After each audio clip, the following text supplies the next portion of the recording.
لگے ہوئے ہیں یہ بھی تمہارا ہے۔ اس مزدور نے کہا کہ تم مجھ سے مذاق کرتے ہو، میری تو تھوڑی سی مزدوری تھی اور آج میں اس مزدوری کا جو ہے وہ متمنی ہوں، یا میں اس مزدوری کی مجھے اس کی ضرورت ہے، میں کلاش ہو گیا ہوں، تو میں نے کہا اسے کسی ضرورت کے لیے لگا لوں اور میں اس لیے تمہارے پاس آیا ہوں۔ اس نے کہا نہیں اللہ کے بندے، میں مذاق نہیں کر رہا، تیری اس مزدوری کو، تیری اس حلال کی پونجی کو میں نے تجارت پہ لگایا اور اس کا یہ نفع ہے۔ اے اللہ میں نے اسے سارا مال دے دیا، بھیڑ بکریاں بھی وہ ہانک کر لے گیا، غلہ بھی اٹھا کر لے گیا۔ اے اللہ میں نے یہ سارا کچھ تیری رضا کے لیے کیا تھا، آج ہمیں اس سے نجات دے دے۔ حدیث میں آتا ہے کہ وہ چٹان حرکت کرتی ہے اور راستہ بن جاتا ہے اور تینوں آدمی یہ جو ہے وہاں سے نکل کر چلے جاتے ہیں۔ سبحان اللہ۔ تو دعا کی قبولیت کے لیے نیک اعمال کا وسیلہ جو ہے یہ بھی ایک مفید ثابت ہوتا ہے کہ اگر نیک اعمال کو وسیلہ بنا لیا جائے تو اللہ تبارک و تعالی اس دعا کو رد نہیں کرتے۔ یہاں میں سامعین و ناظرین حضرات کو کی خدمت میں ایک اور بھی بات بتانا چاہتا ہوں۔ ایک ہے نظر ماننا، وہ بھی اسی موضوع کے ریلیٹڈ ہے، اسی ٹاپک کے ریلیٹڈ ہے کہ نظر کیا چیز ہے۔ حضرت مریم علیہ السلام کی والدہ کا ذکر قرآن کریم میں ملتا ہے۔ رب انی نذرت وَإِذْ قَالَتِ امْرَأَتُ عِمْرَانَ رَبِّ إِنِّي نَذَرْتُ لَكَ مَا فِي بَطْنِي مُحَرَّرًا۔ صدق اللہ العظیم۔ کہ عمران کی گھر والی نے یہ نظر مانی کہ جب وہ حاملہ تھیں کہ اے اللہ جو کچھ میرے پیٹ میں ہے اگر تو نے اسے لڑکا دے دیا تو میں اسے دین کی خدمت کے لیے وقف کر دوں گی اور دین کے لیے اس کو آزاد کر دوں گی۔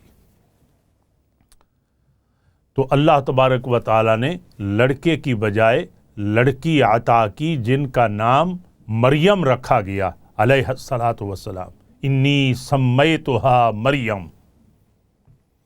یہ بھی ایک نظر ہے کہ انسان نظر مانتا ہے، یا میری بہن کوئی نظر مان لیتی ہے کہ اے اللہ یہ میرا کام اگر پورا ہو جائے تو میں 10 روزے رکھوں گی نظر کے، یا میں کسی کو حج کراؤں گی، یا کسی کو میں عمرہ کراؤں گی، یا میں 1000 نفل پڑھوں گی۔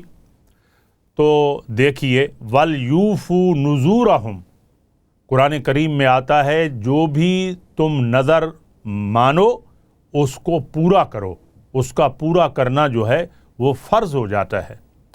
تو یعنی ایک وسیلہ ہے دعا کی قبولیت کا، اور بعض لوگ جو ہے وہ نظر مان لیتے ہیں کہ اے اللہ جو ہے ہماری اس دعا کو تو قبول کر لے اور میں یہ نظر جو ہے وہ مان رہا ہوں۔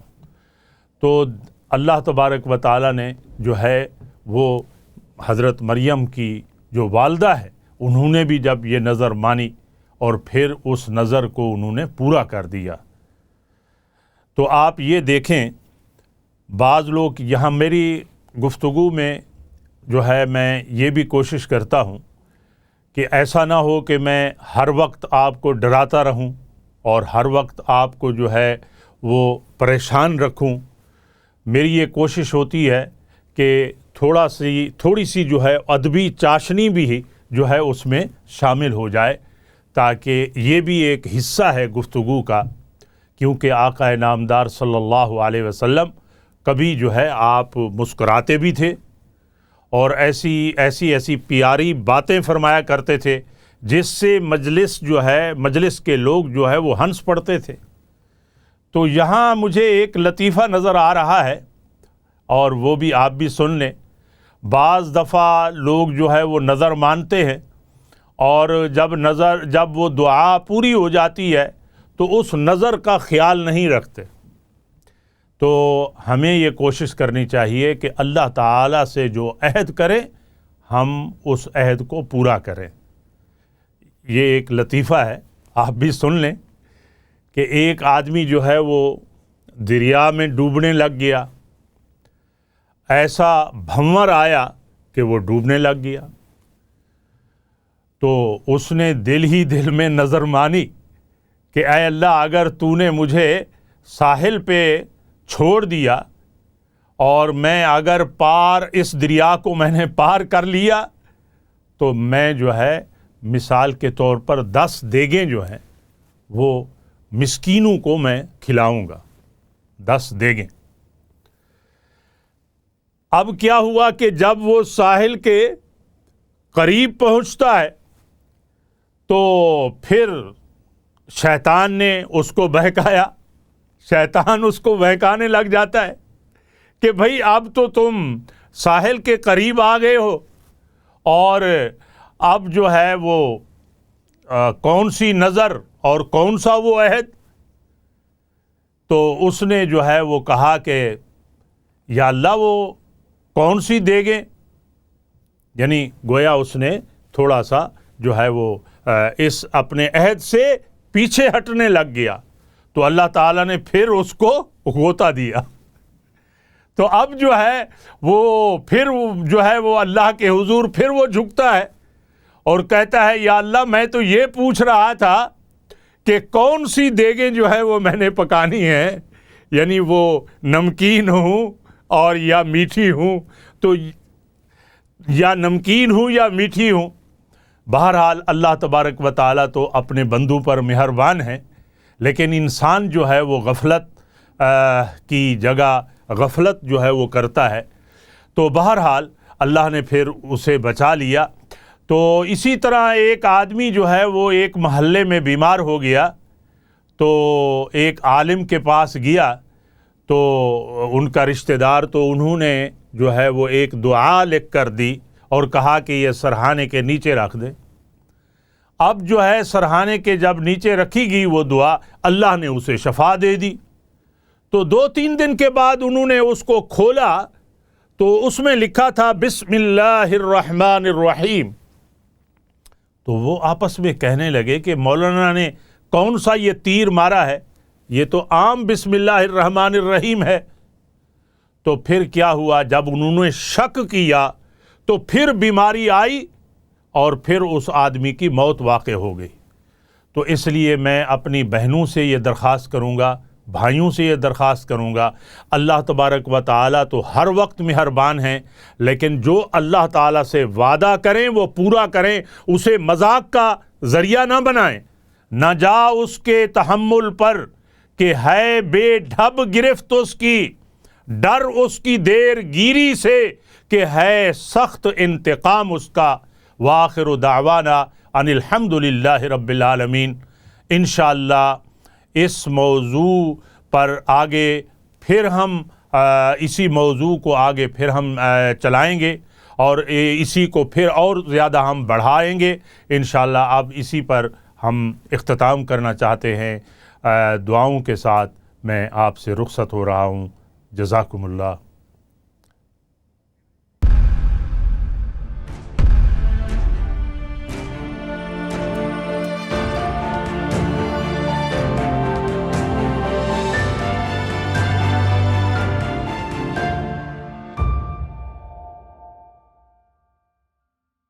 الحمد للہ وکفا وسلام علی عبادہ الذین اصطفیٰ۔ اعوذ باللہ من الشیطان الرجیم، بسم اللہ الرحمن الرحیم۔ ادعوا ربکم تضرعا وخفیہ، صدق اللہ العظیم۔ قال النبی صلی اللہ علیہ وسلم الدعاء صلاح المؤمن، او کما قال النبی صلی اللہ علیہ وسلم۔ قابل احترام سامعین و ناظرین حضرات، علامہ محمد اسماعیل رحمان کی رحمت کے مقدس عنوان کے ساتھ ایک بار پھر حاضر خدمت ہے۔ یہ اللہ تبارک و تعالیٰ کا احسان ہے کہ اس ذات بابرکات نے ہمیں یہ توفیق عنایت کر رکھی ہے کہ ہم اس کی تعریف بیان کرتے ہیں، اس کی توصیف بیان کرتے ہیں، اور میں سامعین اور ناظرین سے بھی یہی درخواست کروں گا کہ وہ بھی اپنے روزمرہ زندگی میں اور اپنے معمولات میں ذکر و اذکار اور تسبیح کو شامل رکھیں۔ بعض لوگ یہ سمجھتے ہیں یا بعض لوگ یہ کہتے ہیں کہ یہ علماء کرام جو ہیں یہ فارغ لوگ ہیں، ان کو وقت کی اہمیت کا کیا علم ہے کہ وقت کس قدر قیمتی ہے۔ لیکن میں آپ کو آج ایک حدیث پاک سنانا چاہتا ہوں۔ پیارے پیغمبر صلی اللہ علیہ وسلم نے ارشاد فرمایا، اللہ تعالیٰ فرماتے ہیں، یہ حدیث قدسی ہے، کہ اے میرے بندے، تو اپنے آپ کو میرے لیے فارغ کر دے۔ اگر تو اپنے آپ کو میرے لیے فارغ کر دے گا، یعنی عبادت میں، ذکر و اذکار میں، تو پھر میں تجھے کیا انعام دوں گا کہ میں تجھے لوگوں سے غنی کر دوں گا، اور دوسرا انعام یہ دوں گا کہ تیرے معاش کا، تیرے ذریعہ معاش کا میں کفیل ہو جاؤں گا۔ سبحان اللہ۔ یعنی اگر آپ اللہ کے ذکر میں اپنا وقت صرف کرتے ہیں، تسبیح اور تحلیل میں اپنا وقت صرف کرتے ہیں، اس وقت کو استعمال کرتے ہیں، تو یہ آپ کا وقت ضائع نہیں جا رہا۔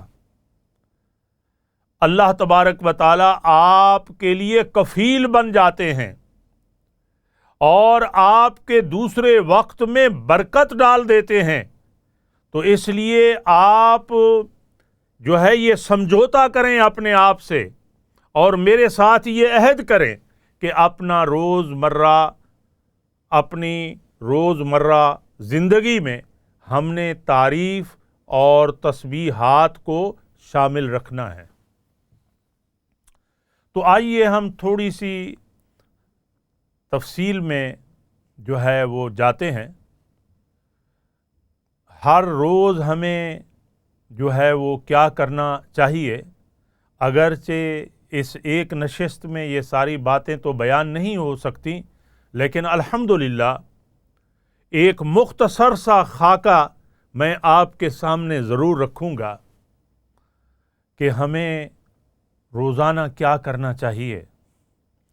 تو سب سے پہلی بات یہ ہے کہ اللہ تبارک و تعالیٰ کی سب سے پہلے تعریف کرنی چاہیے، کیونکہ وہ رب ہمارا ہے، وہ ہمارا معبود ہے، اور وہ ہمارا مسجود ہے۔ تو اللہ تبارک و تعالیٰ کی سب سے پہلے ہم تعریف کریں۔ مثال کے طور پر یہ کلمات بہت عظیم ہیں، جیسا کہ آپ نے پیچھے بھی سنے ہیں، سبحان اللہ و بحمدہ سبحان اللہ العظیم، اور اسی طرح اور بھی بہت ساری تسبیحات ہیں کہ سب سے پہلے ہم اللہ تبارک و تعالیٰ کی تعریف بیان کریں۔ اور اسی طرح ایک حدیث میں آتا ہے، افضل الذکر لا الہ الا اللہ، کہ تمام اذکار میں بہترین جو ذکر ہے وہ کیا ہے کہ وہ لا الہ الا اللہ پڑھنا ہے۔ اور قرآن کریم میں آتا ہے وَلَذِكْرُ اللَّهِ اکبر، کہ اللہ کا ذکر جو ہے یہ بہت بڑی چیز ہے، بہت بڑی چیز ہے۔ جو اس راستے کے مسافر ہیں ان کو اس ذکر کی اہمیت کا پتہ ہے، جیسا کہ ایک جیولر ہے یا جوہری ہے، اس کو پتہ ہوتا ہے کہ نگینے کی یا یاقوت کی کیا قیمت ہے۔